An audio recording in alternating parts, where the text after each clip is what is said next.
for Latin America and the Caribbean, based in Panama.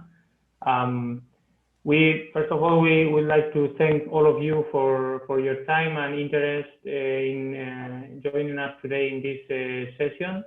We would like also to thank all of you for the feedback that you've been providing in previous communications and through this regional consultation that we are developing, and we will explain a little bit more about the objectives of the session today and on the results that we have obtained already. So first of all, I would like to just show you the agenda that we have prepared for the session today.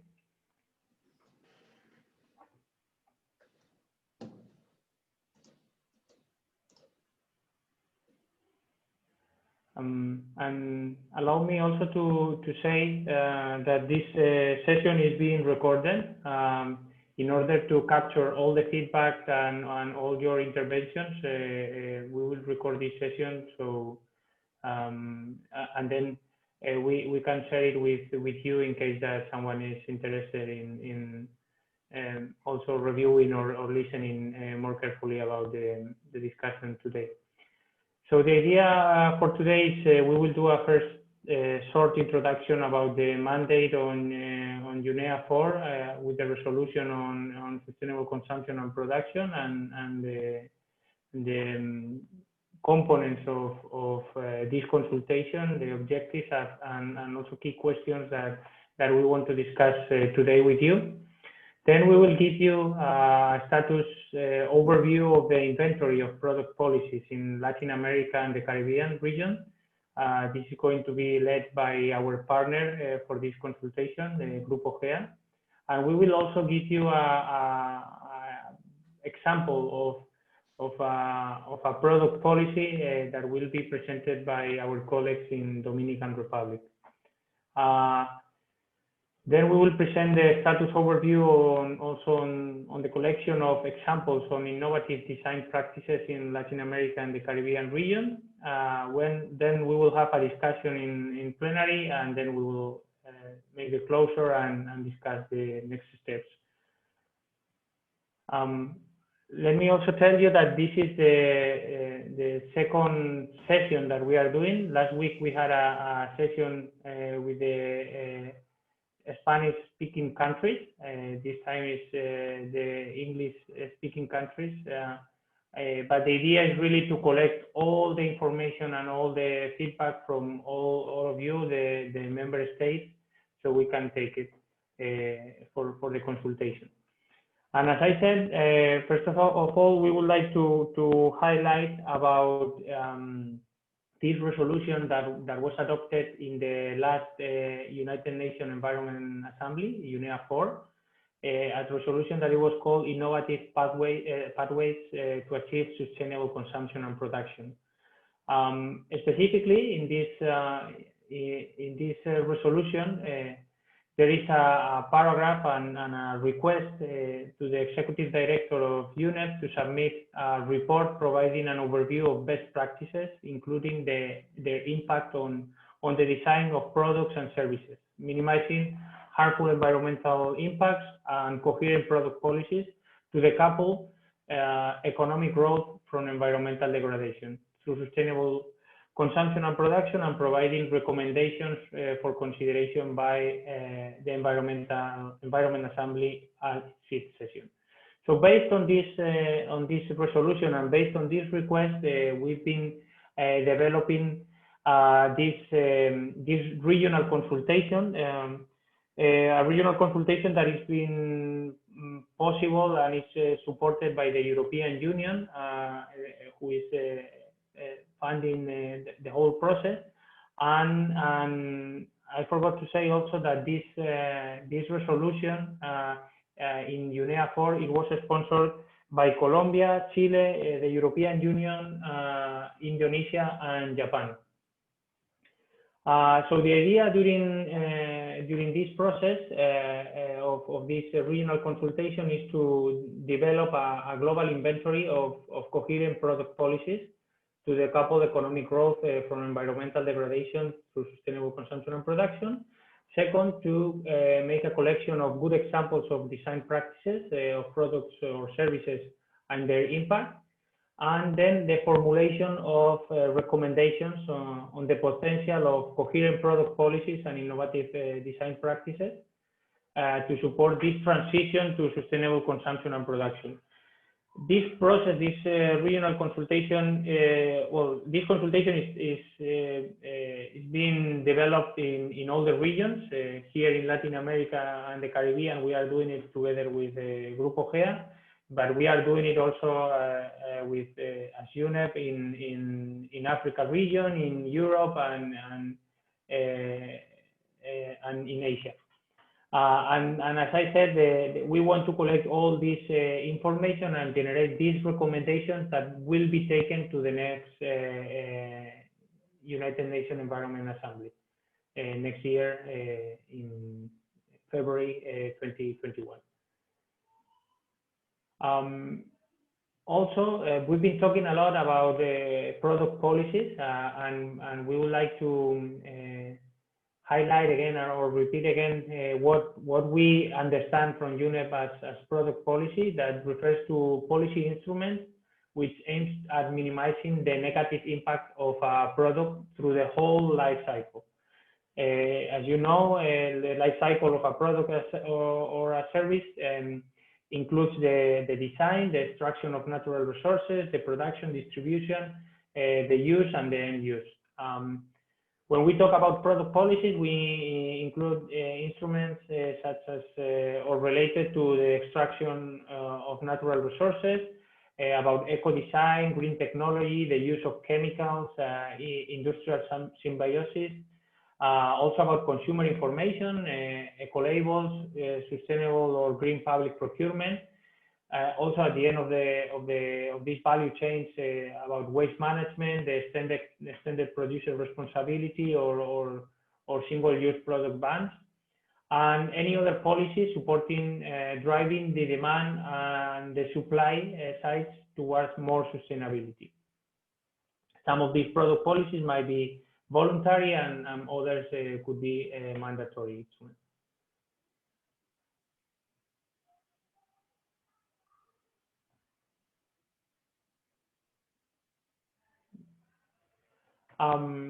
For the session today, after we present the overview of the results that we have obtained on the collection of product policies and the collection of design practices, we would like to make an interactive discussion, and hear your feedback, because as I said, and I would like to repeat this, that it's really important to obtain the feedback from your countries, from the member states, so it can be taken to the next UNEP. So the questions that we have prepared for today, that we shared them already when we sent the calendar invitation, but are related first of all about product policies, and we would like to discuss about how product policies in your countries have been instrumental to preserve the environment, and very important, what are the enabling conditions for higher impact of product policies, and how to create further coherence among product policies.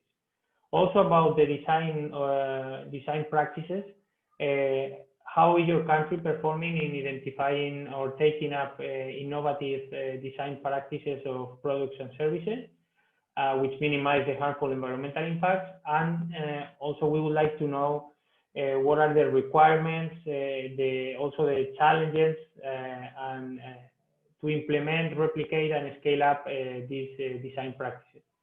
And last but not least, we would like also to understand better how do you see the role of UNEP, about the UN system, and again, like the wider international community, the role that we can play addressing these gaps and supporting the development of these product policies, and also supporting these design practices. So I really encourage you to participate during this session. It's really important for us, and we really welcome all the inputs that you can provide. And again, thank you very much for your time. I will now give the word to Marcos from Grupo GEA, who will be presenting about the results of this consultation. Thank you very much. Thank you very much, Ignacio, and thank you very much to everybody to join this meeting. As Ignacio mentioned, we are going to share the progress and the status of the inventory and policy product that we have done so far, as well as the best design practices. And if you have the opportunity to give us some feedback, please share details on your national experience on product policies being implemented in your country with Grupo GEA. So you can send more information of your product policies to us. This is my email. And also, if you have some good example of design practices, please send us supporting material links, contact details to us. And if you have any other inputs after the meeting on the consultation question that we are going to work on, please send us the recommendations that you could have to Ignacio, to Claire, or to me. So we will try to answer the question, to have a good discussion, but there is also the opportunity to provide more information after the meeting. So I'm going to share with you the status overview of the inventory of product policies in Latin America and Caribbean. This information was collected through online questionnaire, bilateral interviews, and literature review. And we have these titles of the product policies, like Roadmap on Circular Economy. But what is interesting for us is to know how these interesting and wide frameworks has been implemented in your countries through specific policy instruments. For example, extended producer responsibility in Chile. There is a roadmap on circular economy. They are preparing that, but they have extended producer responsibility policies, instrument policies. We have in Costa Rica, for example, sustainable public procurement instrument policies. We are going to learn more about Dominican Republic in the news in a couple of minutes. They have interesting policy instrument based on to avoid the use of single-use plastics and in general to avoid single-use packaging or materials.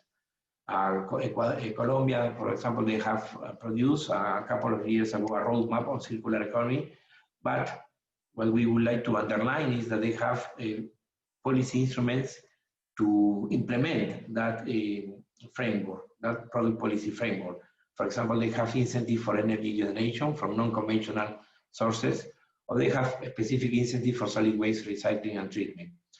Santa Lucia sent us a styrofoam and plastic food service containers Prohibition Act, and Trinidad and Tobago, they have a national policy for solid waste recycling, and they have a policy instrument or a regulation on deposit and return policy on beverage containers. So, of course, I would like to acknowledge all the countries that they have sent us their interesting product policy frameworks and their policy instrument related to sustainable consumption and production.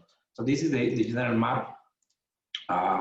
And these product policies are going to different sectors, and there are quite a lot of in agriculture and fishing. Other sectors also have been touched. Here inside, we have solid waste.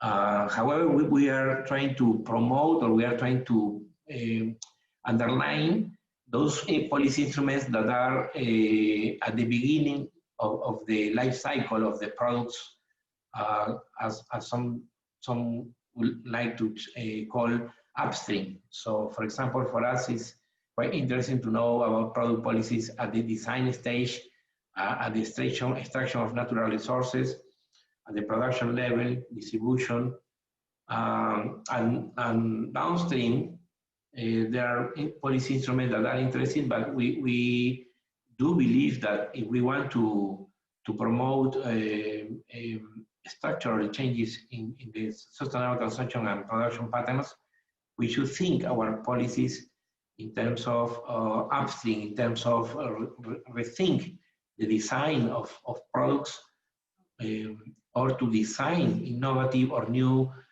business models so that we change deeply the sustainable consumption patterns. The policy nature, we have 4 policy classifications: legal, based on norms and enforcement; economic policies, typically taxes, for example, or economic incentives; informative policies, basically based on information for consumers; and voluntary policies that typically also are these voluntary agreement for cleaner production. So some countries have adopted product policies that are in the 4 types of the policy: legal, economic, informative, and voluntary. And others are based more on a legal structure, like Santa Lucia, and so on. And also the advancement level, majority are under implementation, 61%, and also 8% have reached its completion and data has been evaluated. We are going to share this presentation with you after the meeting, and also we are going to prepare a summary of the meeting. So also we are going to share that, because we are trying to get the recommendation, and also to be sure that the results of the discussions are well reflected in the summary of the meeting that we are going to produce after our meeting. So this is the status of the product policy that we have received from all the countries. And again, I would like to say thank you to all of you that have taken your valuable time to send us and to share with us your policies. To see a case of a roadmap for low carbon, I would like to invite our colleague from Dominican Republic, and to share with us how they are thinking at policy level, at product policy level, to move the accommodation sector into a more low carbon and resource efficient patterns. So Olga, could you please, are you going to present your case? Hi everyone, this is Olga Rosario from the Dominican Republic, from the Environmental Ministry. As Marcos explained, we are developing the project and develop the roadmap for low carbon and resource efficiency accommodation in the Dominican Republic. I'm going to have Eddie Rosado, who is the project coordinator, that is going to do the presentation. Morning, everyone. Thanks for joining us, to invite us to join us this presentation today. I'm the project coordinator, as Olga mentioned, of the transforming tourism value chain. Giving you a little bit of context of the project. This project has been started in June 2017, aims at reducing the gas emissions and improving resources efficiency in key tourism sector value chains with high resources use. This project counts with the support of UNEP and have been implemented since then. Change the slide, please. Hence, transforming tourism sector to low carbon resource efficient operations requires an increase in sustainable consumption and production practices by business and tourists through more coherent actions and in countries. It's got to know that the project activities are being focused in countries where tourists play an outstanding role for the national economy, such as Philippines, St. Lucia, Mauricio, and Dominican Republic. In Dominican Republic, just to figure out how important it is, we have 11 million in population, and we have an average of 6 million tourists that visit us every year before COVID, of course. That contribute a 5.4% direct to the GDP, and in total 17.2%. You can imagine how important is this sector today to our country, to Dominican Republic. So that's why from that we have the roadmap. The roadmap, this is a roadmap to a sustainable and resilient tourist accommodation sector in the country. This graphic provides a simplified representation of the tourist value chain, taking a life cycle approach to illustrate the location and nature of 6 priority hotspots, from farm to fork, mine to hotel, and water supply to wastewater treatment. The hotspots represent a significant environmental impact identified by project partners and tourism stakeholders in the Dominican Republic from the date of project start to today. That's the information that compound the roadmap, and it's based, I'm trying to explain, on analysis of the tourism value chain, meaning not only the activities that happen within the hotels and restaurants, but also including all the activities that supply them with energy and materials. For example, those that produce the food and the waste that is created in the process. The analysis revealed that many environmental impacts related to tourism happen outside of the hotels. That's why we look over the all value chains.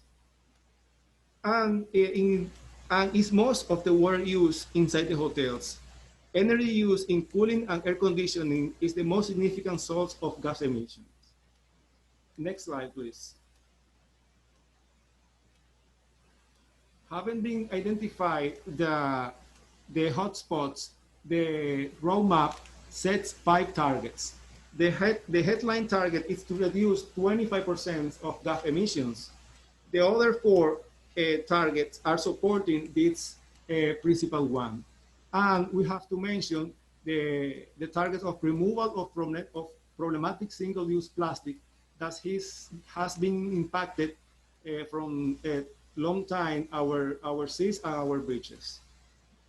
To deliver these targets, the roadmap proposed 3 systematic solutions: beat pollution, sustainable gastronomy, and sustainable energy. It involved at the same time 5 sectors under policy instruments: tourism, food and agriculture, climate change, energy, and environment. The objective in general of the roadmap is provide a strategic plan for actionable goals and activities for achievement low carbon resource efficiency tourism in the country, in the Dominican Republic. With all this work we have been performing since 2017, we have some lessons learned. Change the slide, please. This roadmap, for example, has been taken in consideration and highlighted as a good practice for national roadmap in the SPC roadmap to accelerate the Agenda 2030, integrating priorities and targets. We have the life cycle approach importance because the roadmap is based on analysis of the tourism, active contribution to sustainable consumption and production, promoting redesign of accommodation services, and synergies with various policy instruments and other initiatives, such as climate change, energy, solid waste. We will glad to hear you from your inquiries, your comments, and in the next slide you will have our contacts, our email. If you wanna go deep in the information containing the roadmap, you can download the document from that link included in the slide. Thanks, and we will be glad to hear from you.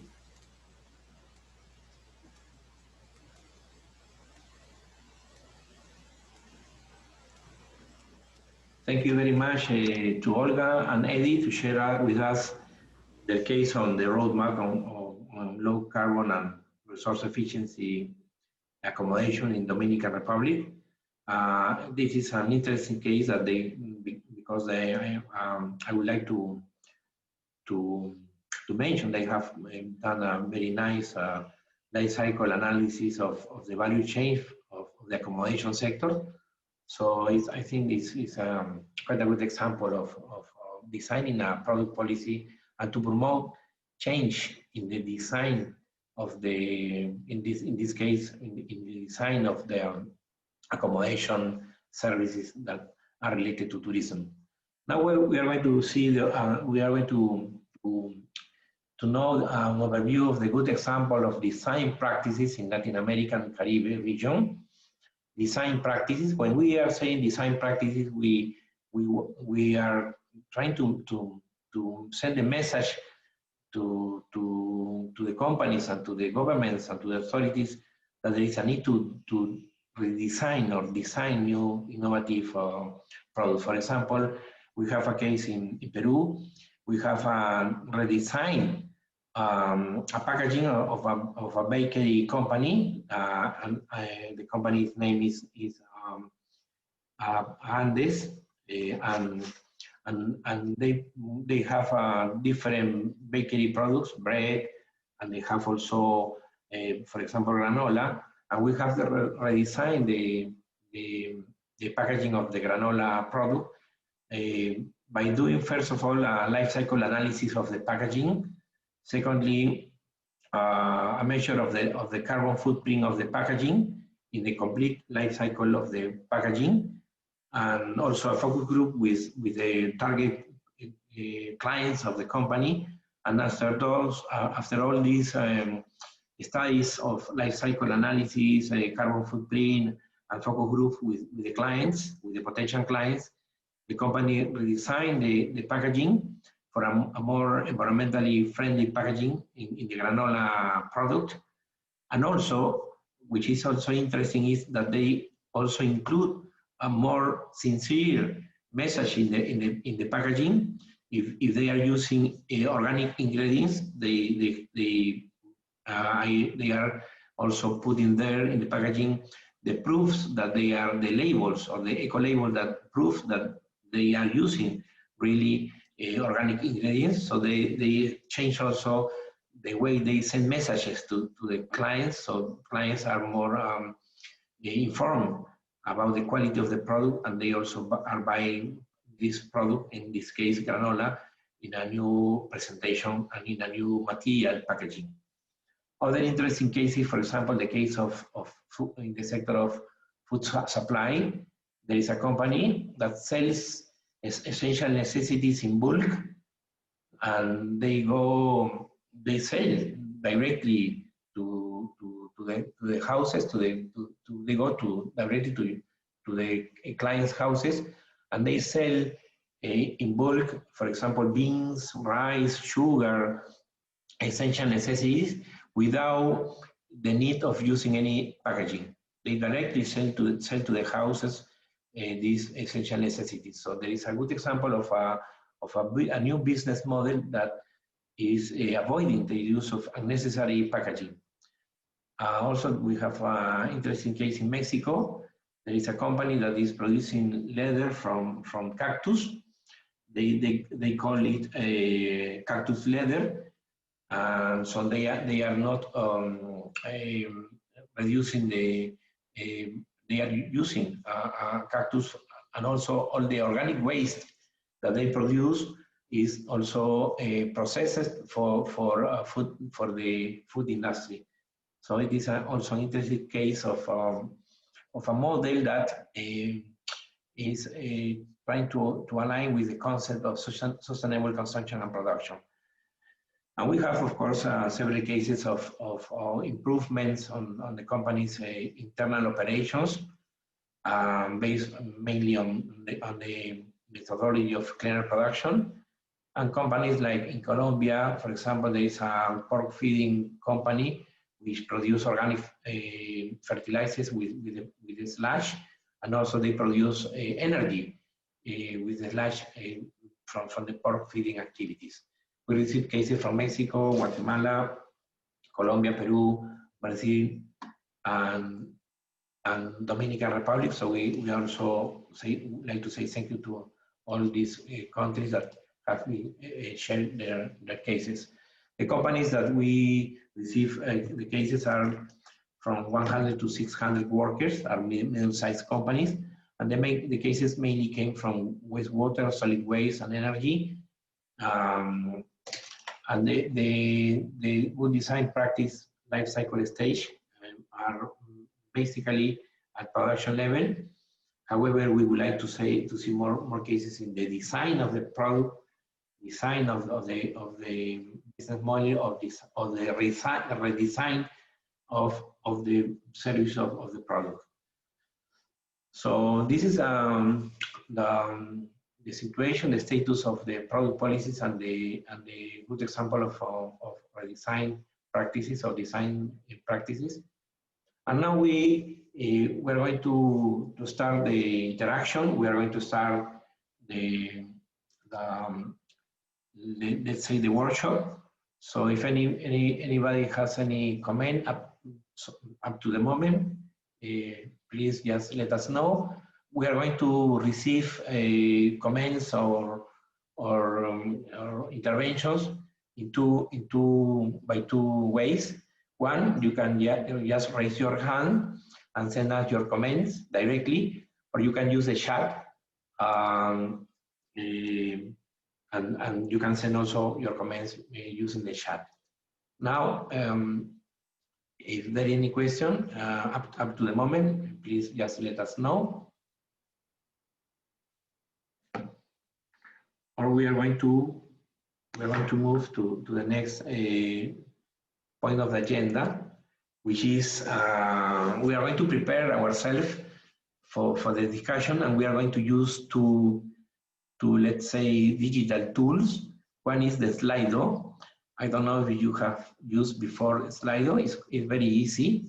There are two options to use a Slido. We are going to send you some questions to the Slido just to provoke the discussion, just to make it more interactive. And there is one option to enter the Slido. Just please, we need to have your cellular phone, your mobile phone. And one option is to type your mobile phone, your cellular phone, slido.com, and type the meeting code SCP-123, or just from your mobile phone directly you can scan the QR, and then you will be ready to answer the poll. So we are going to prepare, and we are going to make first of all, we are going to make a test. We are going to test our Slido connection from the mobile phone. We are going to send you a question. It's just to warm up and to be sure that we are all connected to the Slido. So it's very easy. Panama, thank you very much, Panama. I see that we are well connected. I'm going to thank you, Panama. Any other country?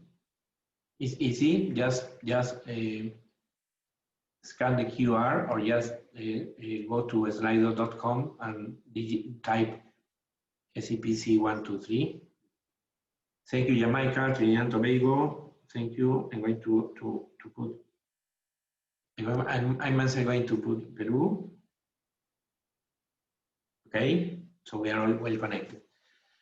Thank you very much. Then we're going to move to the first let's say question, to the first question that is related to the product policy. So we are well connected.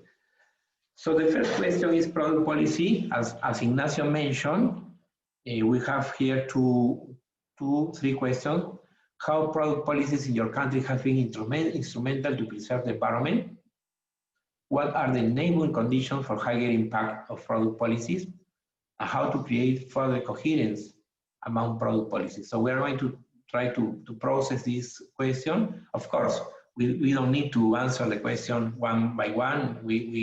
Of course, we are trying to answer the idea of how the product policies are helping to preserve the environment, what are the enabling conditions, and how to promote more coherence between the product policies. So the floor is open. In the next panel, we are going to use these nice stickers opposite, so everybody can see what is going on.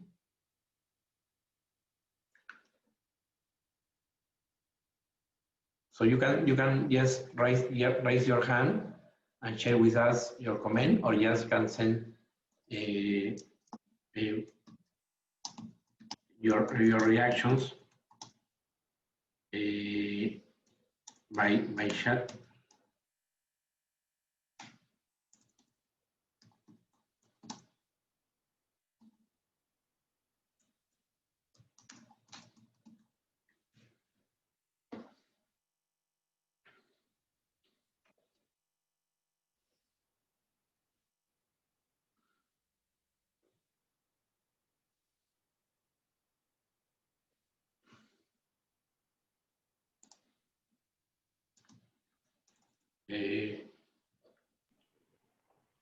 So just to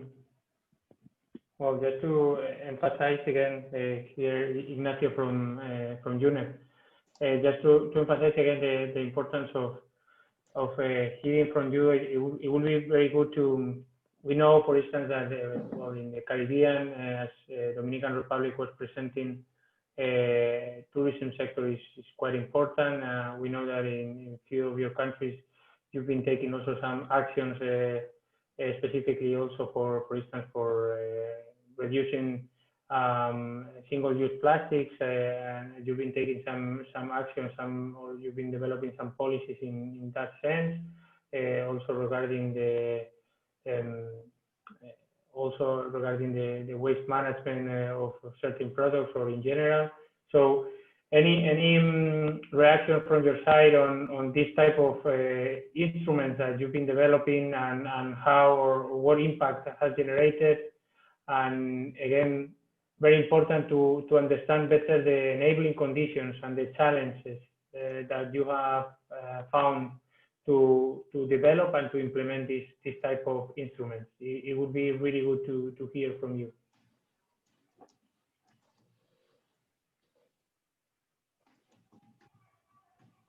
Don't be shy.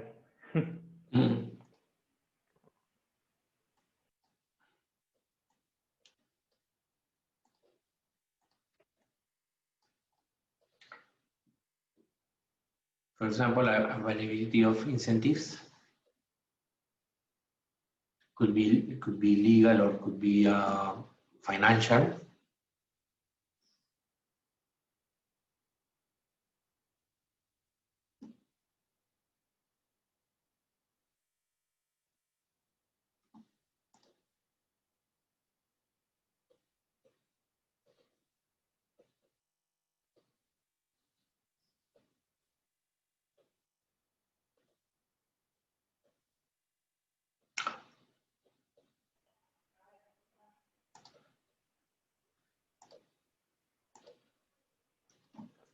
Well,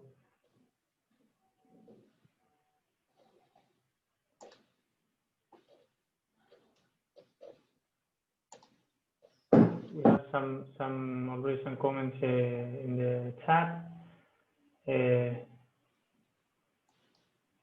Well, for instance, from Dominican Republic, we have the example of they have developed the national SCP policy, integrating all the relevant stakeholders, as well as the national SCP roadmap.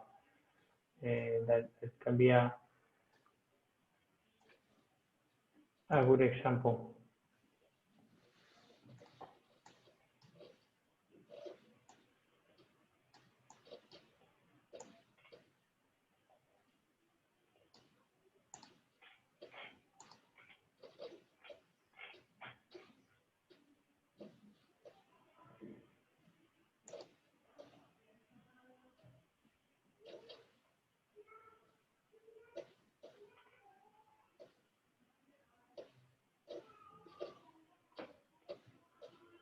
Well, just to also to give you some, for instance, some examples that we, or some input that we obtained from the last week from the Spanish session, Spanish speaking speaker session. They were mentioning, for instance, that a challenge always to develop these instruments is well, the budgetary implications and also the coordination between the different policies and also the coordination between the different territories or regions in the country. So I don't know if those are also examples that or situations that can apply to the specifics of the Caribbean region. I see also in Jamaica has promulgated legislation that has prohibited the import, manufacture, and use of targeted single-use plastics. It is phased in its approach, and there are some phases to be effective in January 2021. Well, that's an excellent example, and thank you very much, Betune, to give this example. It will be also good to know more about well the challenges when you were developing this legislation. If there was a lot of opposition from different stakeholders, or if it was easy to pass this kind of legislation. Also, what type of impacts do you envision for the following year when this type of instruments will enter in action?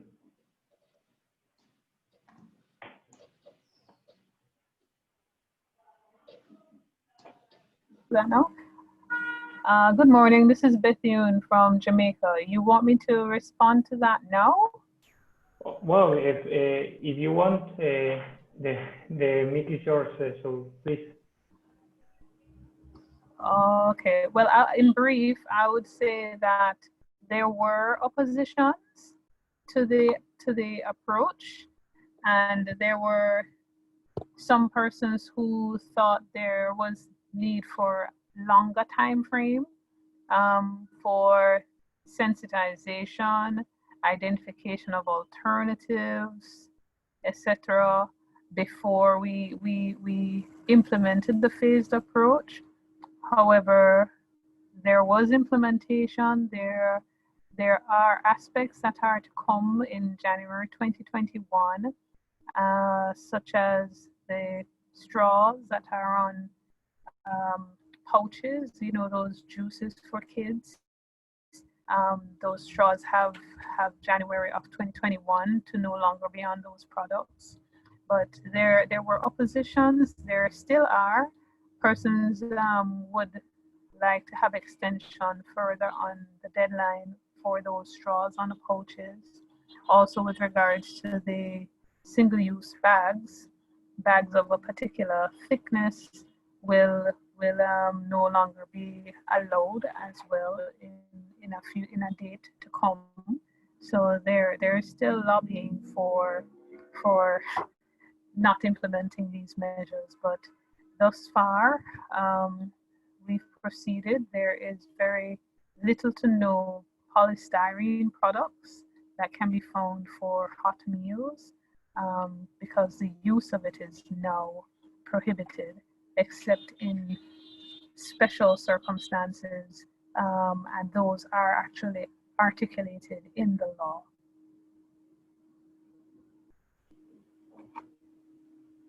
Thank you very much, Betune. Very, very interesting, and thank you very much for your input.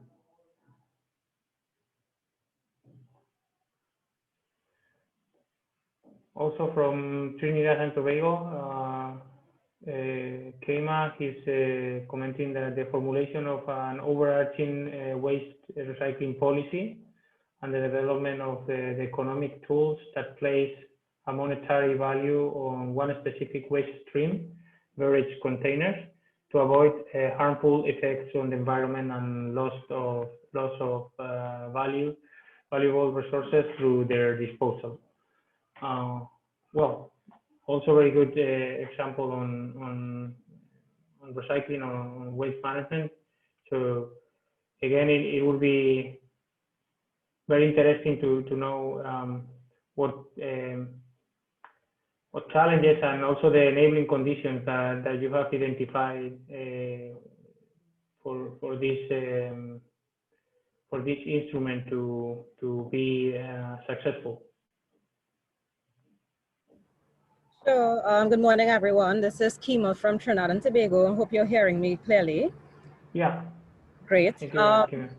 So the deposit refund system is actually still under development, mainly because of the challenges we have been experiencing, I would say, and that relates to ensuring all of the multiple stakeholder needs are actually accounted for. We have, of course, the beverage manufacturers, the supermarkets, the legislative sides. So it's a lot of various stakeholders that we have to ensure are well integrated into the process and their views are well captured in the development as well. So we are actually at the final stages before actual implementation, but to ensure that everything runs smoothly for the actual implementation, that's where we are now. So those are some of the challenges that we have been experiencing thus far. In terms of the enabling environment, it would of course be, for one, political will. This is something that has been on our environmental agenda for a while because it is something that we want to get done. So political will for sure, for one. The legislative framework to actually have it done. So the development of regulations, which are occurring right now, as well to ensure that when they are implemented, there are also consequences for not following the correct course of action. And then I think as well, engagement with the various stakeholder organizations. So those three things as potential enabling environments.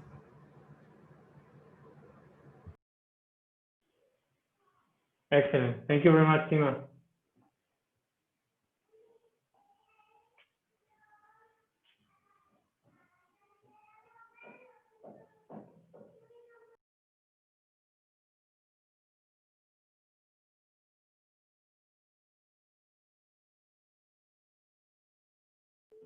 Is there any other example that any of you would like to give?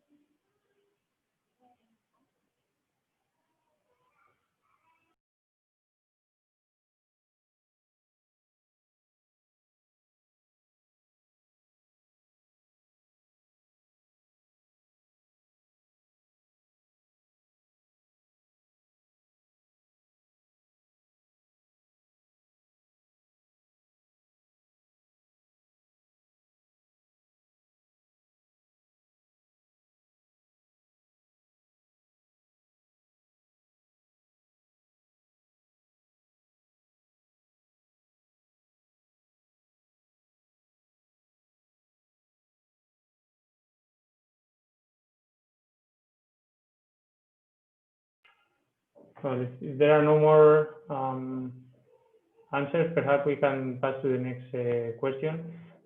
Let us also repeat if there is any other input or answers that you would like to provide after the session. Well, Marcos shared already our contacts, and well, we were all copy Marcos and his team and our UNEP team. We are copied in all the correspondence. So please feel free to send us an email with some other answers that you would like to provide. But I think now, Marcos, we can move to the next one. Okay. So the second question is related to innovative design practices. This is practical cases. How is your country performing and identifying and taking up innovative design practices of product service which minimize harmful environmental impacts? And the second question, and this is a two-in-one question, What are the requirements to implement, replicate, and scale up such design practices? So we are going to use the same methodology. Just please send us your reactions to this question, and we're going to write down and post it in the whiteboard. How is your country performing and identifying and taking up innovative design practices?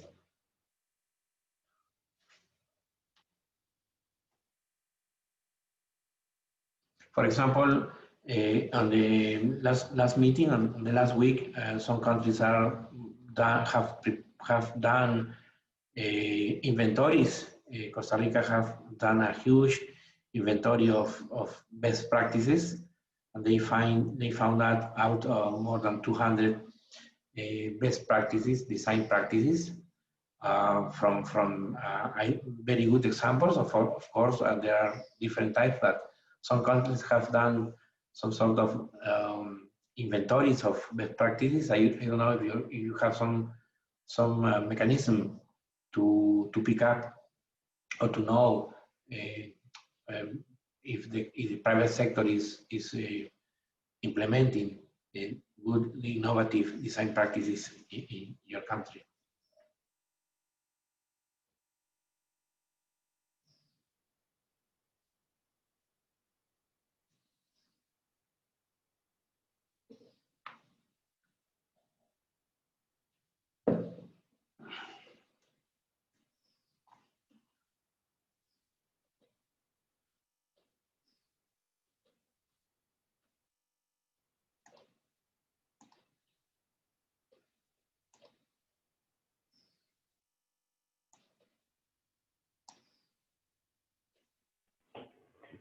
Again, just an example also that we received from the previous session. There were some countries that, for instance, they have this annual price on cleaner production. So basically, through that price, it's also a good platform to identify this type of best cases on design practices on products and services, and actually they recognize the good work that they are doing, and well, that's an example. I don't know if there is something similar in your country.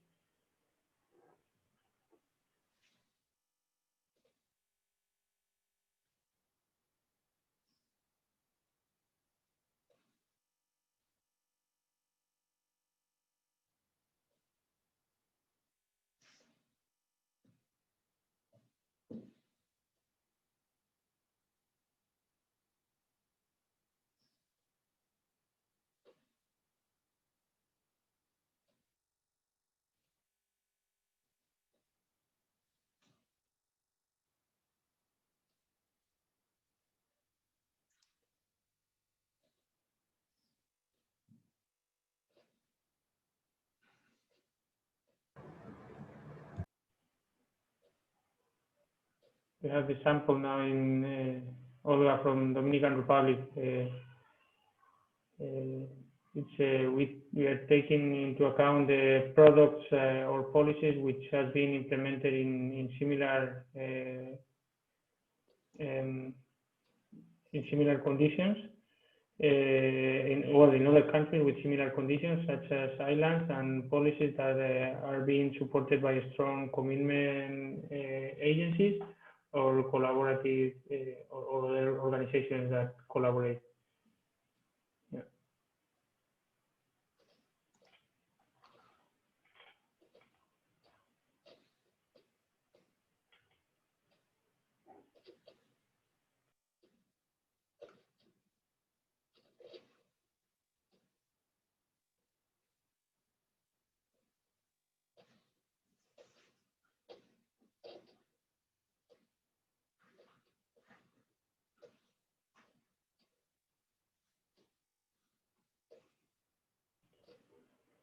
I don't know that for Jamaica or Trinidad and Tobago that you were speaking before.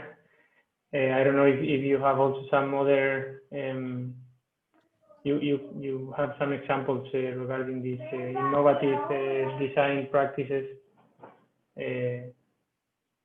or something that you would like to share with us, or at least any other country, Barbados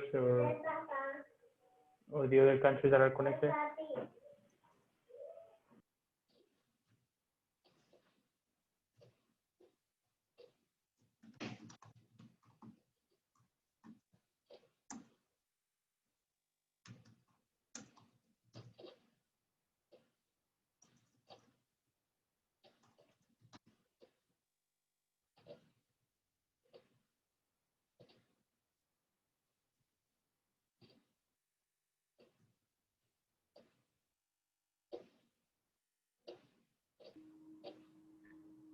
Bethune here from Jamaica. I was just thinking about the question, and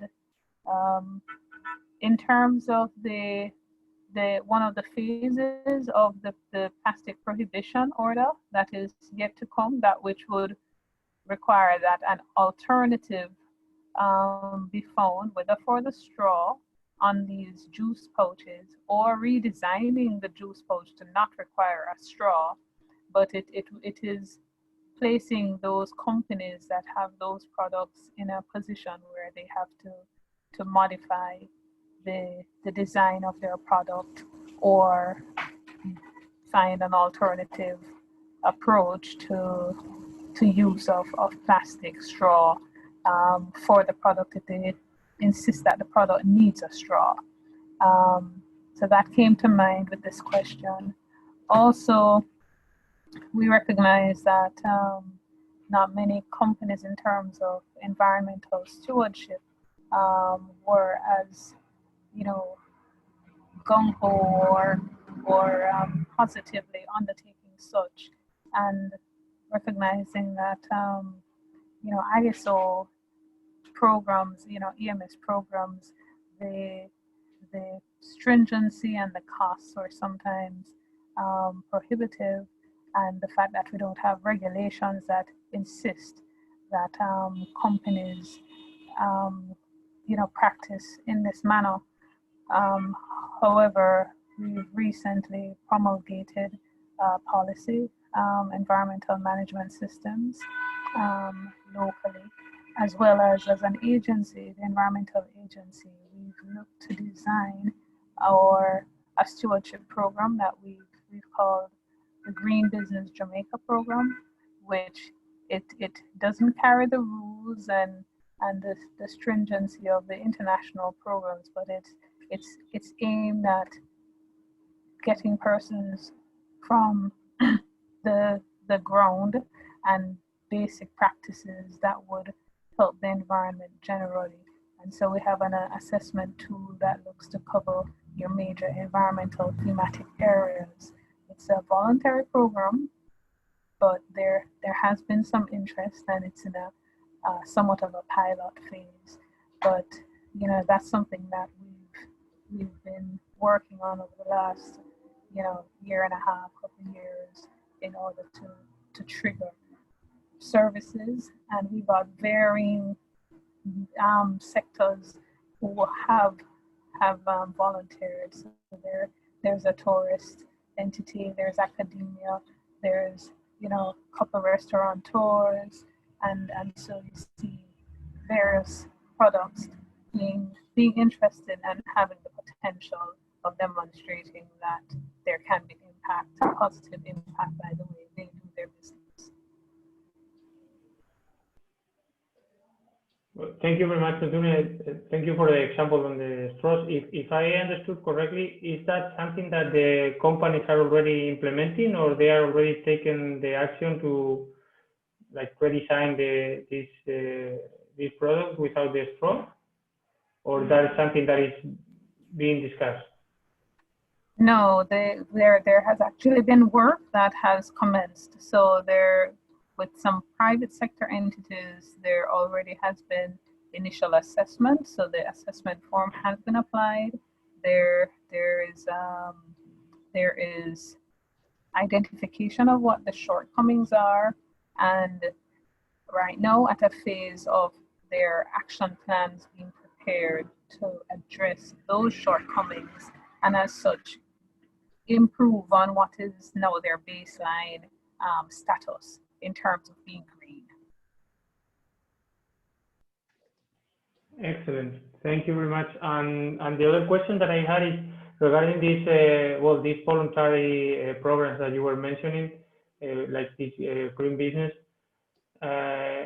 Is there, or do you envision any type of incentives, whether economic, like fiscal, or some type of recognition, or any other incentives that could generate a higher impact or a higher interest from the private sector?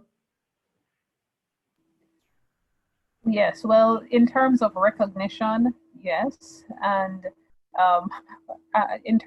not monetary incentive, but the publicity that comes from being associated with looking to improve behavior and enhance environment, and that being a marketing tool for them and standpoint.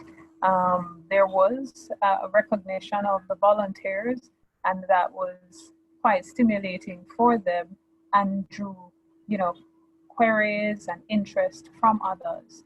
And at present, there is the move as well to have a similar pilot within agencies of government. And so there is a group of 6 such government entities which are now preparing to undergo the assessment. So from that standpoint, yes, the publicity of being associated and being considered to be a Green Business Jamaica program endorsed entity. Excellent. Thank you very much, Antonio. Well, that's a good example from Jamaica. I guess there might be also some other examples from the rest of the country, colleagues. So please, we really welcome your participation and any feedback on this.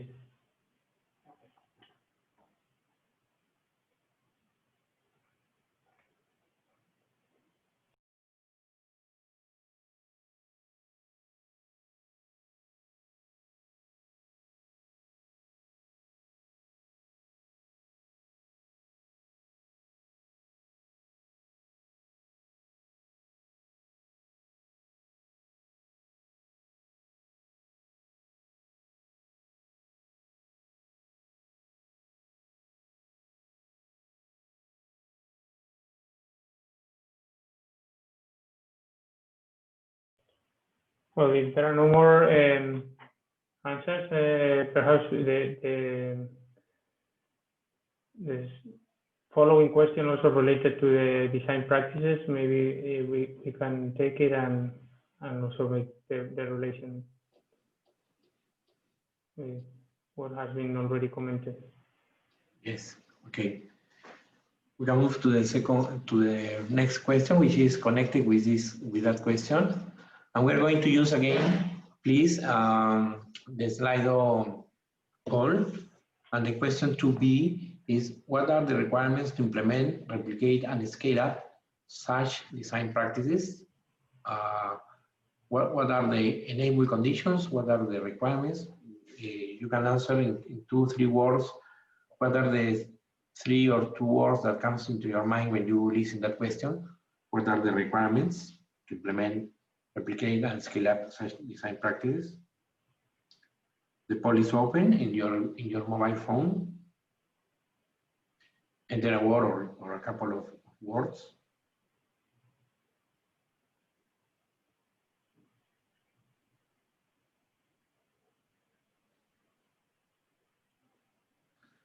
Financial support is very important. Incentives, someone mentioned, we don't need only financial incentives, or there is not only financial incentives, so there are other types of incentive. And knowledge sharing, yes, excellent, knowledge sharing. need to learn from different countries. Also, we need to learn lessons learned from different countries. This South-South cooperation is quite important. So this is a good way to avoid making mistakes that other countries have done. Available market, yes. Also, we also mention business model, because we can have good ideas on sustainable consumption and production, but if there is not a market, the good ideas are not going to be a good businesses.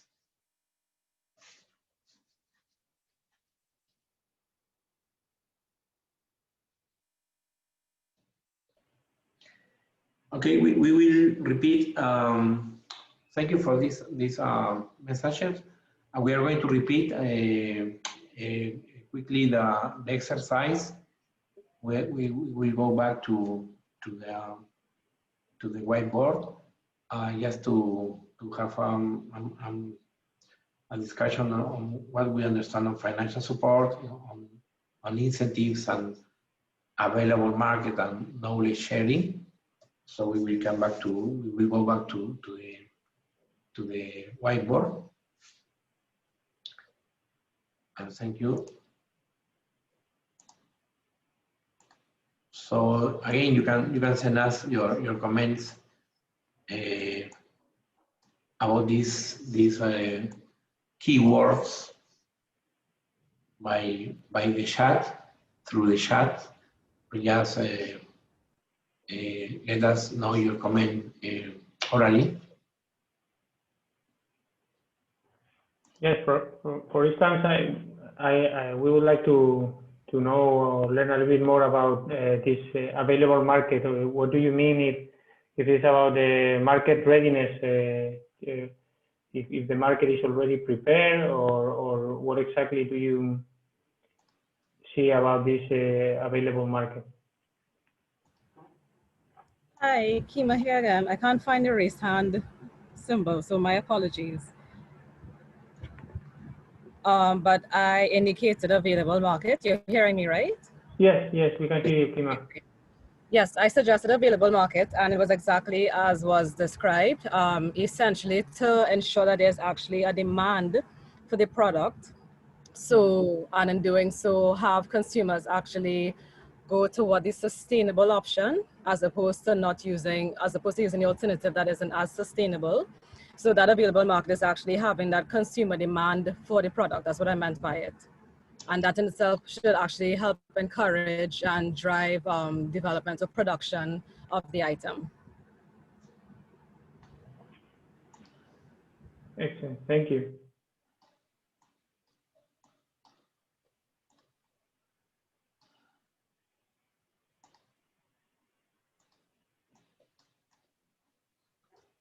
Thank you. Thank you, Kima.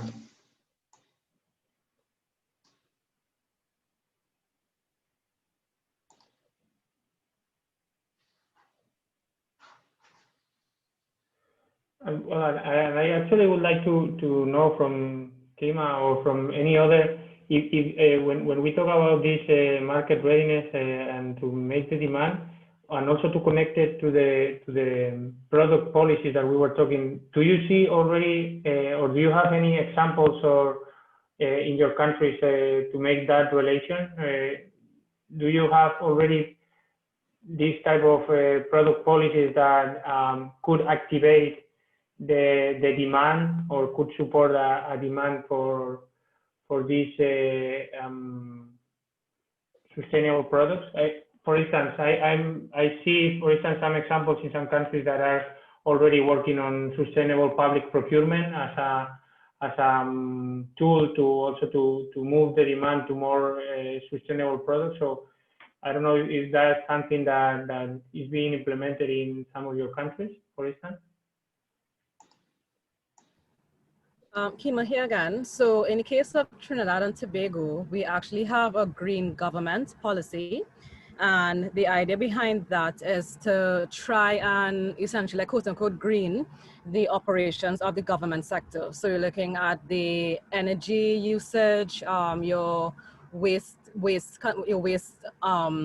generation, conservation of materials, green procurement, sharing of information, so like green education, and just the way you use information as well. So the idea with this actually though, is it was meant to be done on a pilot scale first, and the results of that pilot scale at one ministry, and then the results of that would then be used to scale up across the ministry-wide level. So that is actually green government policy. And coming out of that, we've actually had similar initiatives at a government scale in terms of trying to propel that green procurement side of things through another ministry, encouraging recycling initiatives, trying to push for also green procurement as well. So it is being done, but not completely wide scale just yet. Excellent, thank you.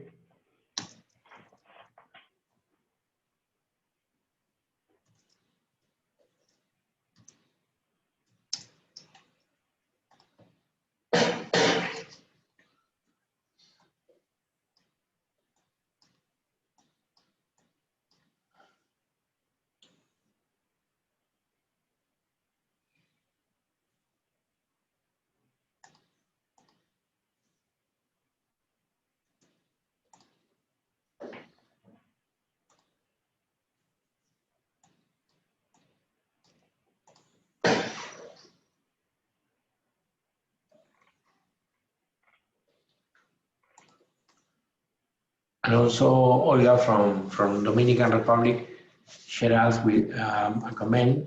She mentioned that there is a need to have technical support.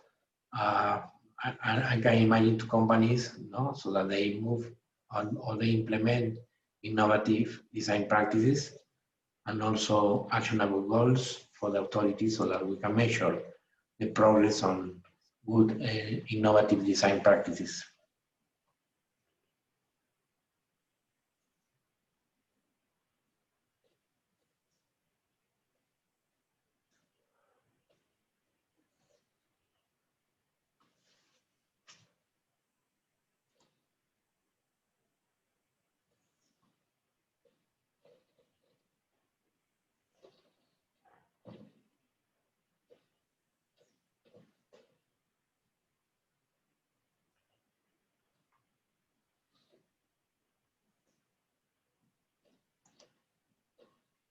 Thank you, Johnny Morgan, for sharing us. Good research and analysis is needed on the alternatives that are available on the market. Yeah, this is what we were talking, no? Alternative and, for example, for plastics or new materials, research for packaging.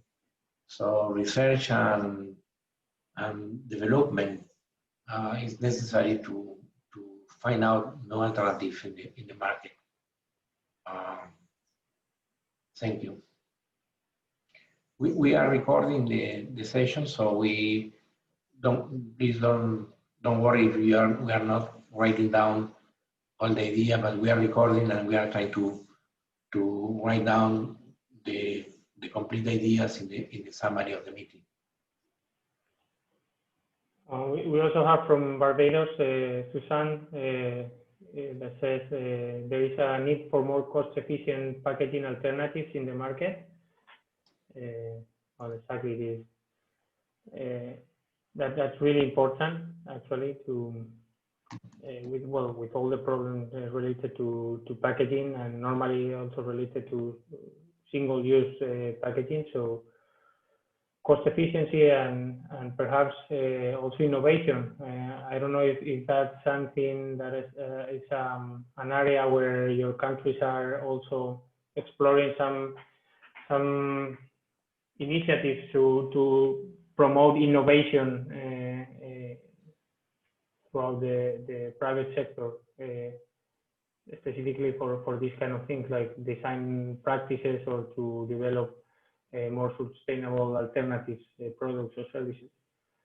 And I guess that innovation is quite important.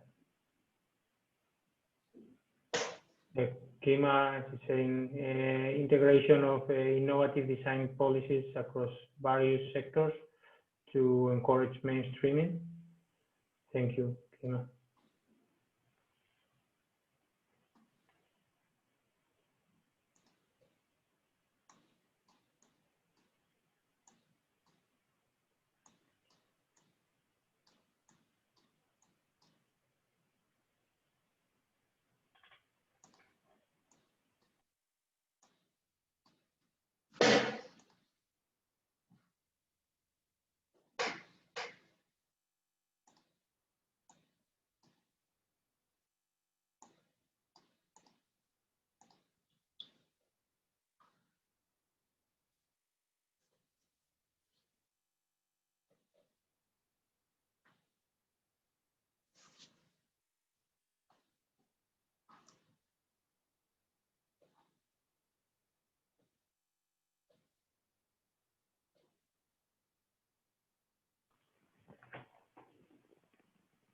All right, I guess, Marcos, we could perhaps move to the third question.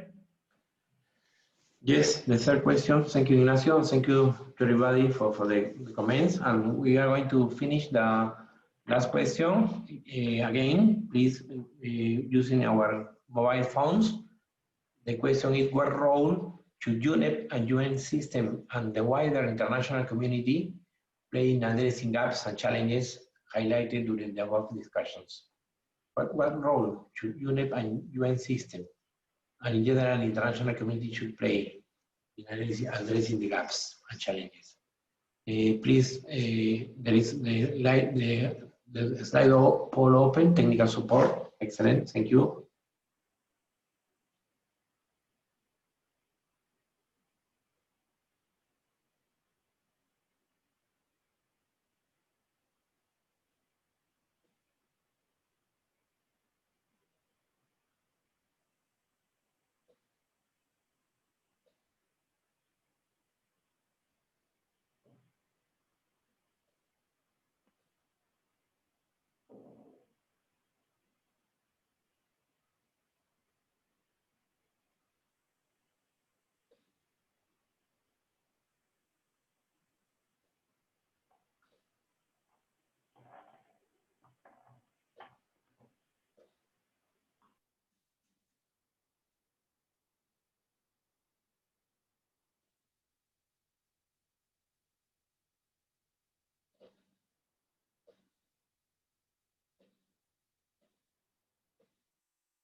Build partnerships.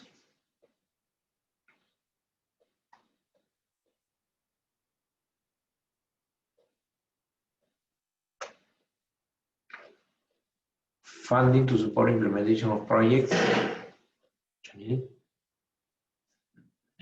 Funding to support.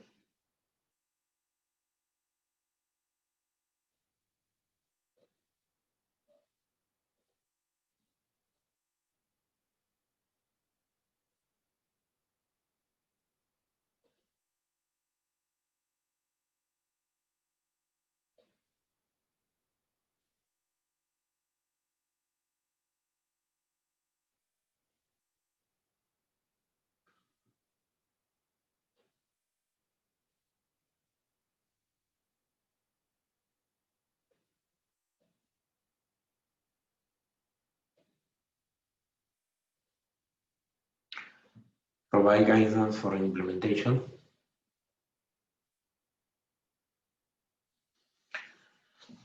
Okay, thank you. We will finish the question number 3. We can go back to the whiteboard just to, if someone wants to comment or share more ideas about these keywords, we will proceed with the whiteboard.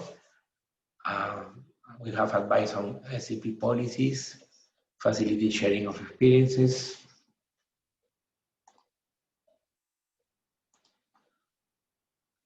and If anybody wants to add these keywords.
Okay, UNEP and UN should keep supporting the different projects and initiatives in the country through technical and financial support.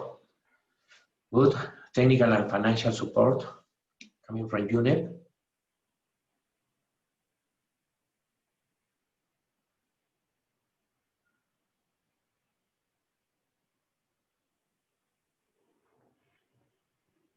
Good. And well, I would like also to pose a question actually that I think is quite important and interesting at the level, at the sub-regional level or the Caribbean region, because I see that both at the product policies and also at the practices on design of products and when we were talking about the market readiness and all that, I see that there should or there might be also interactions between the different countries. I understand that through the well, based on the situation of the islands and there might be some commonalities. I guess that there will be also a role, or I would like to know if you see it that way, a role as part of the UNEP or the UN system to try to integrate or try to support these regional linkages or to identify these synergies between the region. I don't know. I see that, for instance, in terms of the challenges with the waste management, I understand that perhaps the technologies or the markets that are developing in one of the islands might not be developed in another, and perhaps doing this type of connections could be also beneficial. But I would like to hear more from you. How do you see this collaboration or this connection between the initiatives or the product policies between your different countries?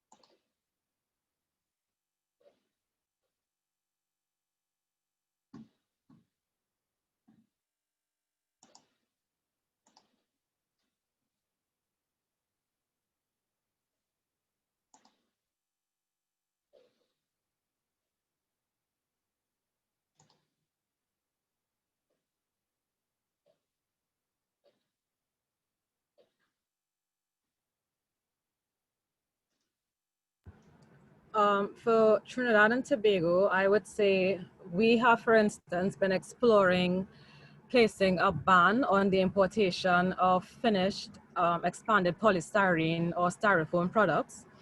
And in our case, I think in terms of the regional level, in terms of the Caribbean level, we would have been looking at the policies and various pieces of legislation that would have been used in our neighboring territories, given, you know, similar circumstances, etc.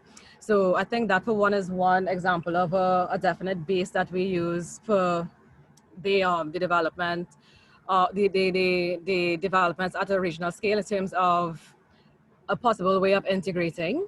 Looking at the waste aspect of it, because that's the side that I deal with. We have, for example, projects that are developed at a regional scale just to build on the economies of scale, because our sizes are so small in terms of the quantity and the quantity of feedstock required, for example, for some of the various initiatives. So at the regional level as well, I think developing those sorts of partnerships would also assist in terms of helping in the development of certain industries as well.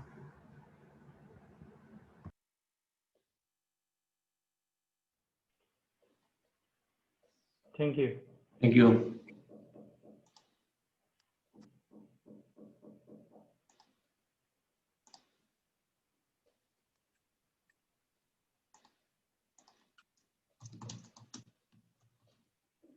And just to add as well, at the CARICOM level, the Caribbean community level, we have, for example, been working towards developing a standard for alternative materials. So a standard at the regional level, and then this would then be integrated at the national scale. So also seeing as well the development of policy at that level as well.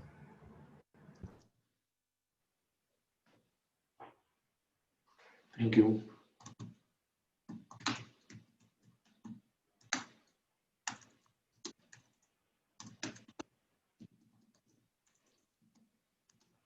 Excellent. Well, I don't know if there is someone else that would like to make any other comment regarding this last question, or in general. Also, if you have any questions regarding the entire process that we were presenting and the next steps, we are also happy to answer any questions that you might have.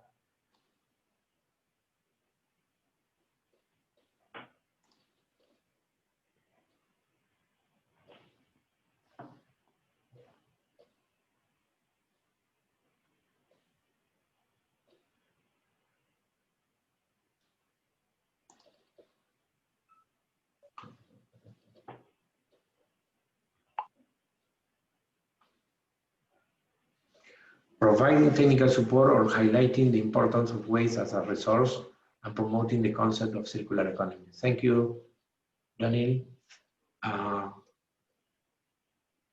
Yes, the idea is waste. The idea is waste to change the concept of waste, to minimize and also to move to a more circular economy society where the word hopefully waste will not any longer exist, because waste is a material that we use as a material, not waste. We should disappear the word waste.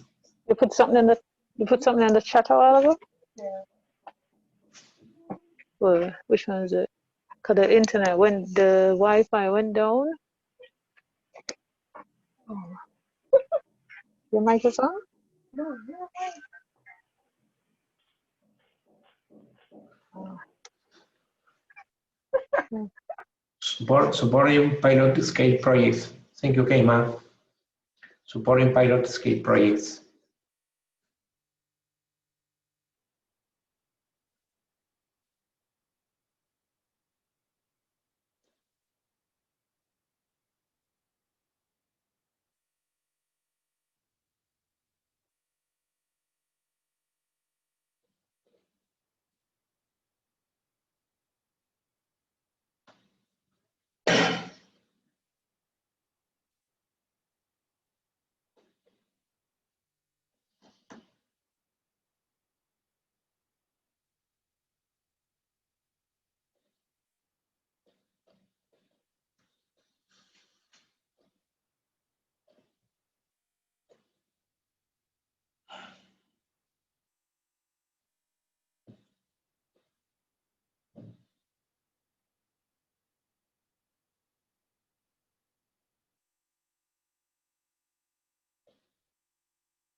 Okay, Ignacio, then we maybe move to the final slide if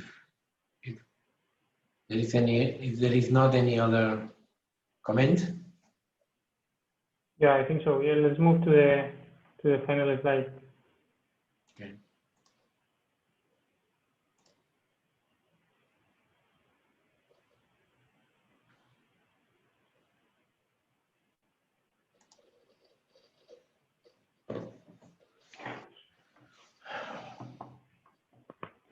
Well, so as we were saying,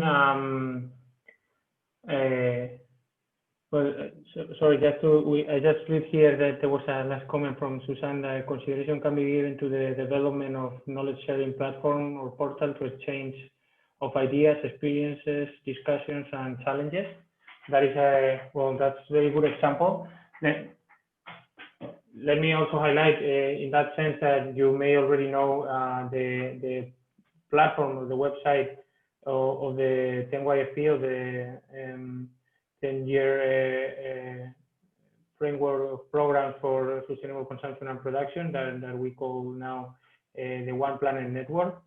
In that website of One Planet Network, you can actually find examples of projects and initiatives that are taking place globally. You can filter through different types of projects, documents, events, and through the different regions. So I really, for those that don't know the platform yet, I really encourage you to have a look to that one. In terms of the next steps, we really thank your time today, your inputs, and again, we emphasize the importance of really making your voice heard at the global level, at the level of the United Nations Environment Assembly. So this process and this consultation is really to take all your inputs and all the efforts that you are taking at the national levels, to the assembly. So we really welcome if you want to provide any further answers to the questions by 30th of September. You can send your responses to either myself, our colleague Claire, or also Marcos. And if you have any further inputs also regarding the product policies and these examples of design practices that you may remember during the next following weeks, please also you can share them directly with Marcos Alegre. We are already doing this process of analyzing all the results and all the inputs that we have received. We are compiling all the product policies and all the examples of design practices, and also trying to already drafting the recommendations that will be presented to the UNEP 5. Again, thank you very much. Just if you have any last question or comment that you would like to make, otherwise we can close the session.